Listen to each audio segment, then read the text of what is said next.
만드신 하나님 아버지를 내가 믿사오며 그 외아들 우리 주 예수 그리스도를 믿사오니 이는 성령으로 잉태하사 동정녀 마리아에게 나시고 본디오 빌라도에게 고난을 받으사 십자가에 못 박혀 죽으시고 장사한 지 사흘 만에 죽은 자 가운데 다시 살아나시며 하늘에 오르사 전능하신 하나님 우편에 앉아 계시다가 저리로서 산자와 죽은 자를 심판하러 오시리라. 성령을 믿사오며 거룩한 공회와 성도가 서로 교통하는 것과 죄를 사하여 주시는 것과 몸이 다시 사는 것과 영원히 사는 것을 믿사옵나이다.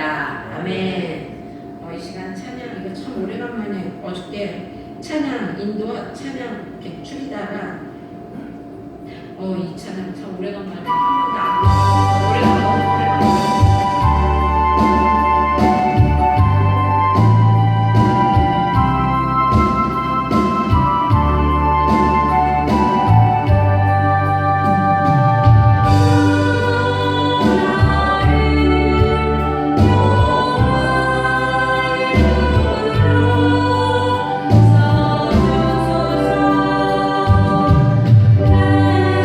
내 있는 곳에서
하겠습니다. 슬기로운 자는 세상을 보며 숨어 피하고 어리석은 자들은 가다가 해를 받느니라. 예. 타인을 위하여 보증선자의 옷을 취하라. 외인들을 위하여 보증선자는 그의 몸을 물고 잡을지라. 이른 아침에 큰 소리로 자기 이웃을 축복하면 도리어 저주같이 여기게 되리라. 다투는 여자는 비오는 날에 기어 떨어지는 것과 같으니라. 그를 제어하기가 바람을 제어하는 것 같고 오른손으로 기름을 움키는 것 같으니라. 철이 철을 날카롭게 하는 것 같이 사람이 그 친구의 얼굴을 빛나게 하느니라. 무화과 나무를 지키는 자는 그 과실을 먹고 자기 주인에게 시종드는 자는 영화를 얻으리라. 물에 헤치며 얼굴이 서로 같은 것 같이 사람의 마음도 서로 비치느니라. 수올과 아바돈으로 만족함이 없고 사람의 눈도 만족함이 없느니라. 동안으로 오늘 불무로 금을 칭찬으로 사람을 다연하느니라. 미련한 자를 곡물과 함께 절구에 넣고 공의를 찌울지라도 그의 미련한 것을 바가지지 아니하리라. 아멘. 잠깐 기도하겠습니다. 사랑해 주님 감사합니다. 하나님 오늘 잠언 말씀을 가지고 하나님 우리의 바른 삶은 어떠한 자세를 가져야 하는가 그거를 한번 배워보려고 합니다. 하나님 지혜를 주시고 또한 입술을 열어주시며 하나님 주님께서 함께하여 주시기 원합니다. 마음문 열게 하여 주시고 주님의 은혜로 함께하여 주시기 원하며 예수님의 이름으로 기도드렸습니다. 네. 오늘은 바른 삶의 자세라는 말씀을 가지고 은혜를 나누려고 합니다. 바른 삶을 살지 못하는 사람들, 우매자들을 먼저 보기로 하겠습니다. 우매자들은 어떤 사람들인가? 거기에 14절에 보면은요, 진실이 거려된, 그러니까 진실 없는 칭찬으로 축복을 한다는 것입니다. 어리석은 자들은 14절에 보면 이른 아침에 큰 소리로 이웃을 축복하면 도리어 저주같이 여기게 되리라 라고 말을 하고 있습니다. 우리가 누구에게 응덕을 있다거나 아니면은 누군가가 선한 일을 했을 때 우리는 그 사람에게 감사하거나 칭찬하거나 그러니까 높여주는 것은 너무나 당연한 일이에요. 그렇죠? 그러나 본절은 이른 아침에 아무도 없잖아요. 그렇죠? 그리고 또 혹시 있다 할지라도 막 잠에서 들깬 사람 아니면은 막 일가기 바쁜 사람 이런 사람들이 있다는 것이죠. 이런 사람들 앞에서 큰 소리로 우리가 누군가를 칭찬할 때는 그 사람에게 진실된 말로 그 사람 앞에 가서 이렇게 얘기하잖아요. 그렇죠? 근데 이른 아침에 아무도 없는 데 가서 막 일부러 큰 소리로 얘기를 한다는 것은 그거는 진실이 결여된 그러한 행동이라는 것이죠. 그러니까 여기서 말하는 것은 사람에 대한 진실이 결여된 칭찬이나 축복을 하지 말라는 것이 그러니까 진실되지 않은 것은 하지 말라는 것이에요. 그러니까 진실이 없는, 그러니까 가식적이고, 그렇죠? 그리고 또 예의에 어긋나는 그런 것은 그러니까 일부러 하지 말라는 것이에요.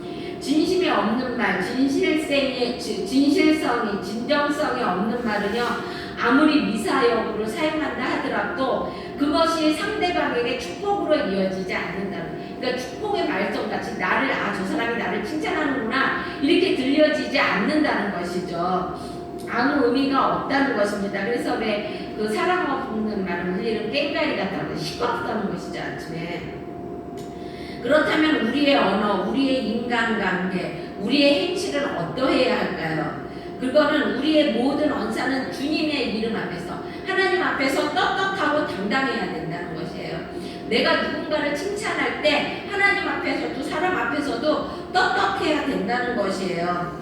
그리고 또 모든 것을 가장 먼저 진실에 기초한 것 그리고 참된 것이어야 한다는 것입니다. 그리할 때 사람들은요 우리가 무엇인가 말을 하면 그 말을 어떻게 해요? 믿음을 갖는다는 것이에요. 우리가 누군가를 칭찬하고 또 누군가를 이렇게 뭐랄까 이렇게 갑자기 생각이 안 나지.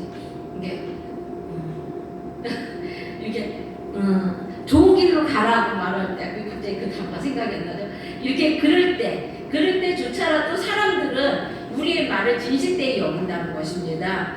그리할 때 우리는 참 믿을 만한 사람이라는 것을 비춰질 때 여러분 우리의 삶은 참으로 존중받을 만한 삶이 된다는 것입니다. 그리고 또 우매한 자들은요 온유한 삶을 살지 못한다고 말합니다. 거기 15절과 16절에 보면 다투는 부녀는 비오는 날에 이어 떨어지는 물방울이라 그를 제어하기가 바람을 제어하는 것 같으니라 라고 말하고 있습니다.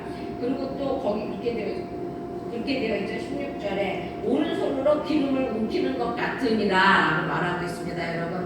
여러분 비오는 날에 떨어지는 물방울 소리, 이어 떨어지는 물방울 소리, 그거 내 동생네 집이 어떤 집이냐면요 이쪽은 제대로 된 집인데 이쪽에 조금 이제 애들이 커가면서 이쪽을 크게 했어요. 크게 했는데 그쪽은 뭐냐면 그게 뭐지?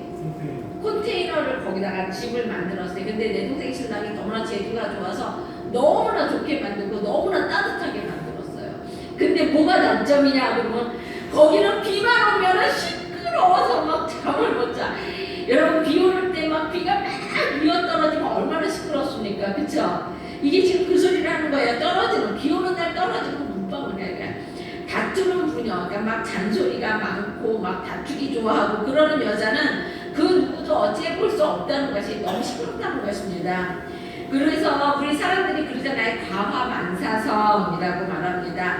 집안이 편안해야 모든 것이 다 잘 된다는 것이잖아요. 그렇죠? 근데 다투는 부녀 이런 사람들하고 같이 있는 사람은 시끄럽고 막 집안이 안 된다는 것입니다. 그를 제어하기가 바람을 제어하는 것 같아요. 바람을 어떻게 우리가 잡습니까? 그렇죠? 그리고 또 손으로 기름을 잡으면 어떻게 돼요? 좀 더 솔솔솔 빠져나가잖아요. 그렇죠? 이러한 사람들은요 가정뿐만이 아니라 사회에도 많이 존재하고 교회 안에도 존재해요. 그렇죠? 이런 사람들의 특징이 뭐냐면은 항상 자기중심적이고 그렇죠? 또 고집이 세고 매사를 부정적으로 본다는 것입니다. 이런 사람은 어디 가든지 환영받지 못하죠. 그렇죠? 그리고 어떻게 해요? 그 사람들이 있으면은 피해가게 되잖아요. 그렇죠? 그 사람들이 모이면은 부쩍이가 뻥 뚫리게 되고 이렇게 된다는 것입니다. 우리는 언제나 어느 곳에 있든지 이기적이고 자기중심적으로 행동하기보다는 늘 다른 사람을 배려하고 이웃의 행복을 먼저 생각하는 자들이 되어야 된다는 것입니다.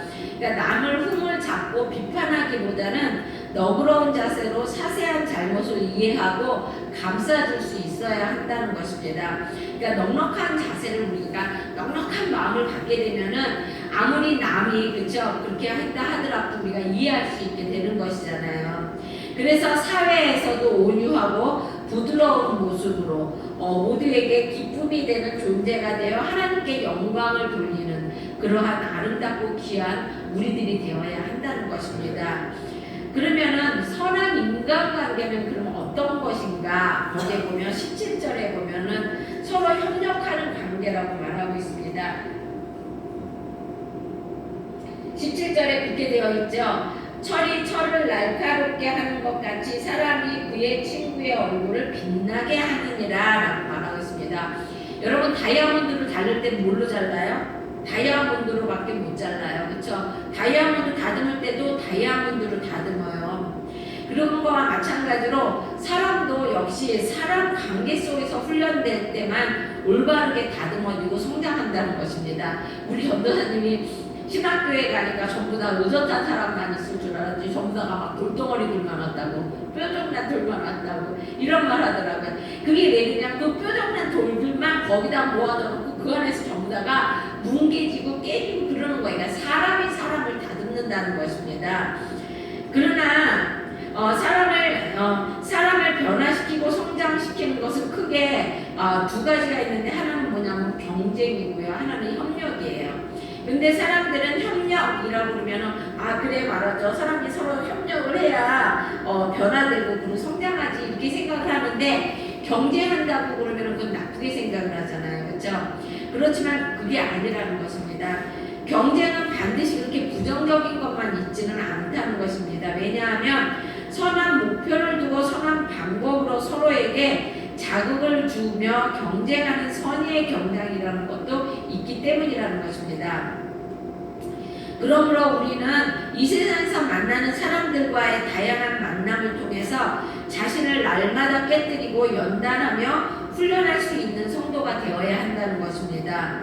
그리고 또 서로 섬기는 자들이라고 말하고 있습니다. 18절에 보면 그렇게 되어 있죠. 무화과 나무를 지키는 자는 그 과실을 먹고 자기 주인을 희종하는 자는 영화를 얻느니라 라고 말하고 있습니다. 그러니까 우리가 왜 역사를 통해서 볼 적에 개국공신 그러면 어떻게 해요? 자기 주군을 끝까지 쫓아가가지고 그 사람이 설사 나라를 뒤집고 다시 세운다 하더라도 그 사람을 쫓아서 목숨을 바치는 사람, 이런 사람들은에게는 개국공신이라고 높은 지위를 주고 그저 벼슬을 주잖아요. 그렇죠? 말 못하는 나무도 여러분 정성껏 키우게 되면 어떻게 돼요? 열매를 줍니다. 나중에 열매를 주고 정말로 좋은 거를 우리에게 혜택을 주잖아요. 그렇죠? 그늘도 주고. 또 아무리 악한 사람이라도 자기에게 충성한 자에게는 후한 상으로 갚아줄 줄 안다는 것입니다. 그런데 여러분, 미쁘시고 신실하신 우리 하나님은요, 우리 하나님은 어떻게 했습니까? 하다못해 악한 사람도 그러는데 우리 하나님은 정말 더 없이 풍성하고 넘치는 상급과 영화로 우리에게 갚아주신다는 것입니다. 여러분, 만약에 여러분에게 맡겨진 일이 작다고 생각하십니까? 나는 하는 일이 작아서 이까짓 거고 내가 안 해도 표도 안 나는데 뭐 이렇게 생각하는 사람이 있습니까?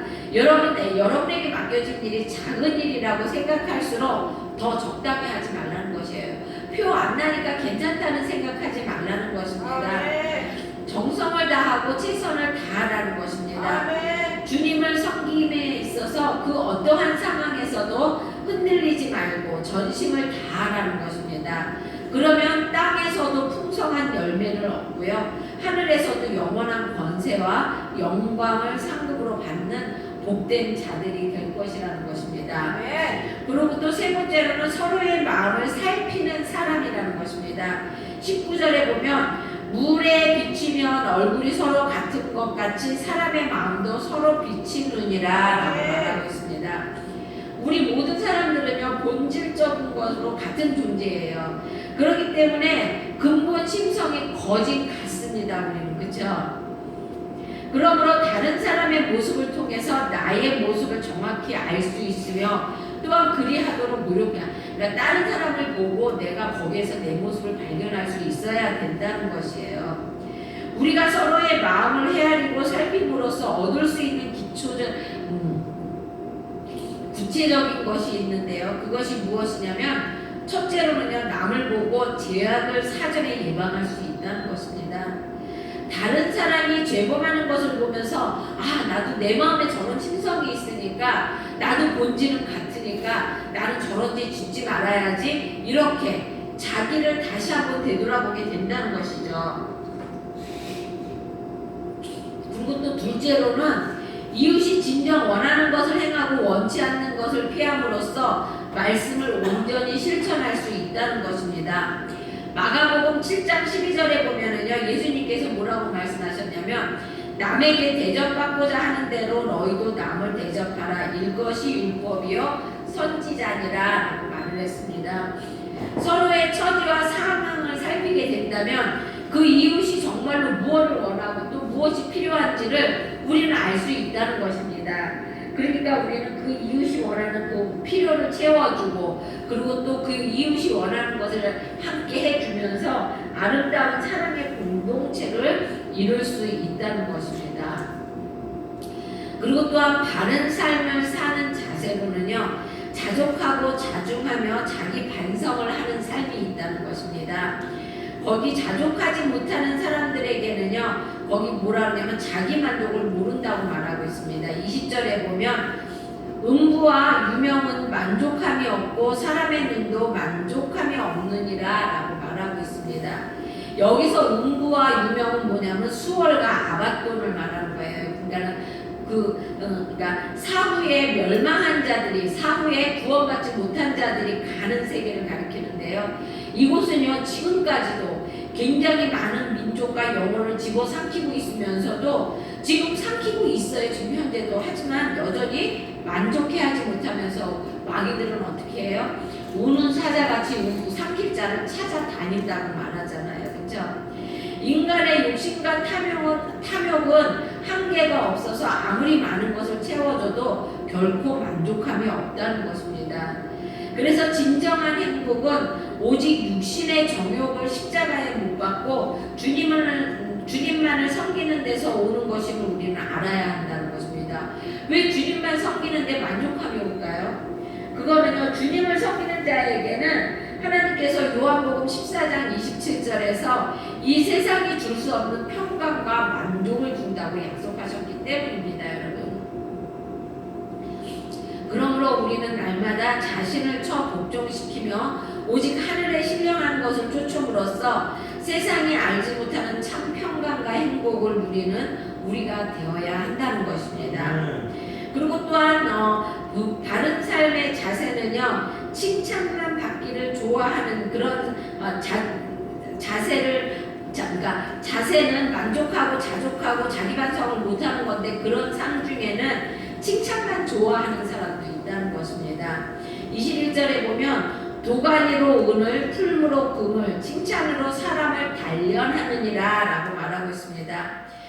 사람에게 칭찬이 주어질 때는 어떻게 반응하는가? 어떤 사람이 굉장히 착한 일을 하고 선한 일을 했어. 그래서 그 사람을 칭찬할 때 그 나타나는 반응으로요, 그 사람의 됨됨이와 그릇의 크기를 알 수 있다는 것입니다. 그래서 우리는 고난뿐 아니라 잘되고 형통하거나 칭찬을 받을 때에도 우리는 조심해야 된다는 것이에요. 넘어지지 않도록 조심해야 한다는 것입니다. 우리가 진정 하나님으로부터 크게 쓰임받는 종이 되기를 원한다면은 고난과 역경이 올 때도 인내하는 것은 물론이지만 잘되고 형통할 때도 결코 들뜨거나 교만해서는 안 된다는 것입니다. 모든 일을 이루게 해주시는 하나님이라는 것을 우리는 알아야 한다는 거예요. 여러분, 오늘의 내 인생 여정 다 끝났을 때 여기까지 인도하신 분은 누구라고요? 하나님이라는 것이에요, 여러분. 그러니까 우리는 나의 모든 일, 여기까지 나를 이루어 주시고 여기까지 나를 인도해 주신 분이 내가 잘나고 내가 잘 되어서 오는 것이 아니라 하나님이 인도하셨기 때문에 우리가 거기까지 갈 수 있는 것이고, 모든 영광을 받으실 분은 하나님밖에 없다는 것입니다. 그래서 사람들은 성공을 위해서 보다 쉽고 편안한 길을 찾으려고 합니다. 이것은 목회나 신앙생활에서도 그대로 나타나는데요. 얼마나 깊이 있는 영성을 가지고 말씀을 체독하고 있는가, 그런 것을 내가 그런 것에 대해서 중점을 두기보다는 어떻게 하면 큰 능력을 받을 수 있을까? 어떻게 하면 능력을 내가 드러낼 수 있을까? 어떻게 하면 큰 축복을 받을 수 있을까? 어떻게 하면 큰 부흥을 이룰 수 있을까? 하는 것에 더 관심을 가지고 있다는 것입니다. 그러나 오늘 본문을 통해서 솔로몬은 우리에게 성공하는 인생, 하나님 앞에 인정받는 성도가 되기 위하여 한결같이 성실함과 근면함으로 맡겨진 일을 잘 감당하며 변질되지 않는 신앙의 열정을 가지고 하나님과 사람을 섬기라고 교훈하고 있습니다. 그러한 신앙과 섬김으로 인생의 진정한 승리자가 되어서 하나님 앞에 영광을 돌리고, 그리고 또 주님 앞에 주님이 정말 주시는 땅의 복과 하늘의 신령한 복을 모두 받는 너희가 되어라, 이렇게 오늘 말씀에서는 이야기하고 있는 것입니다. 여러분, 그러한 축복을 받는 여러분이 되시길 주의 이름으로 축원합니다. 기도하겠습니다. 사랑해 주님 감사합니다. 하나님